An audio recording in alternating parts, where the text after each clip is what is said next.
মাত্র কয়েকটি উপকরণেই বানিয়ে ফেলুন লাজবাব চিংড়ি ভাপা। ভাপা খেতে তো অনেকেই ভালোবাসো, স্বাদ হবে একেবারে বাড়ির সেরা রান্নার মতো।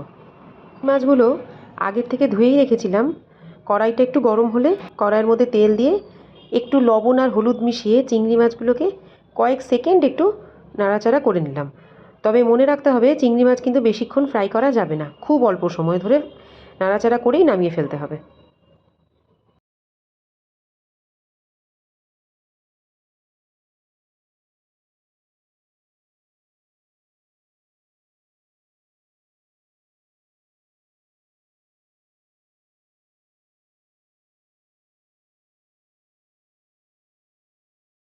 মাছগুলো অল্প ভাজা ভাজা হয়ে গেলে বাটিতে তুলে রাখো।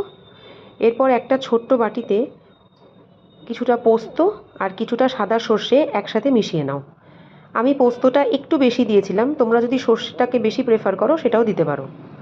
তারপরে কিছুটা কাজু বাদাম, অল্প কিছু কিশমিশ, 3 থেকে 4টে কাঁচা লঙ্কা, তোমরা যে যেরকম ঝাল খেতে চাও সেই অনুযায়ী দিতে পারো, একটু লবণ আর একটুখানি হলুদ। যদিও এই রান্নাটাতে এই সময়তে আর হলুদ না দিলেও চলে। আর সবশেষে সামান্য একটু সর্ষের তেল, ব্যাস এইটুকুই।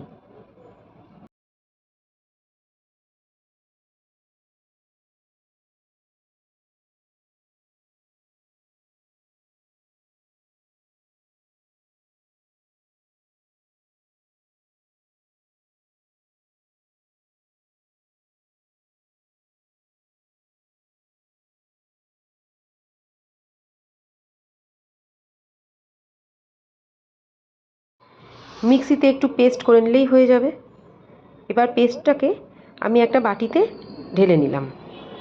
নেক্সট যেটা করতে হবে, একটা স্টিলের টিফিন বক্সে আমি চিংড়ি মাছগুলোকে ঢাললাম, আর এই যে আমি মিক্সিং একটা পেস্ট বানিয়েছিলাম সেইটাকে ওপর থেকে দিয়ে ভালোভাবে প্রত্যেকটা মাছকে তার মধ্যে মাখিয়ে দিলাম, যাতে প্রত্যেকটা মাছই এই পেস্টটার মধ্যে মিশে যায়।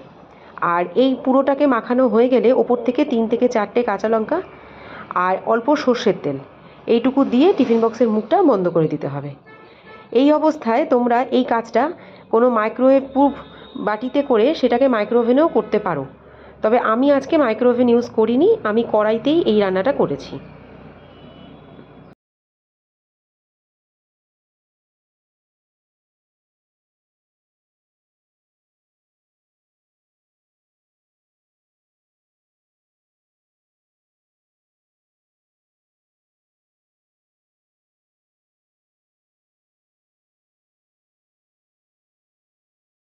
দেখতেই পাচ্ছ কড়াইয়ের মধ্যে খুব সামান্য জল দিয়েছি, জলটা একটুখানি গরম হলে টিফিন বক্সটা বসিয়ে ওপর থেকে মুখটা লাগিয়ে দিয়েছি।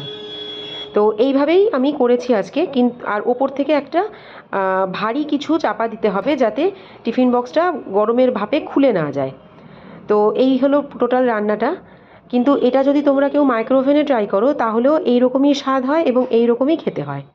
আর সত্যি বলতে কি রান্নাটা ভীষণ সোজা, আর একদম 4 থেকে 5 মিনিটের ব্যাপার, তার মধ্যে পুরো রান্নাটা রেডি হয়ে যায়। ভীষণ সোজা, ভীষণ টাইম সেভিং, আর খেতে হয়েছিল অপূর্ব, দুর্দান্ত। সবাই ট্রাই করো কিন্তু।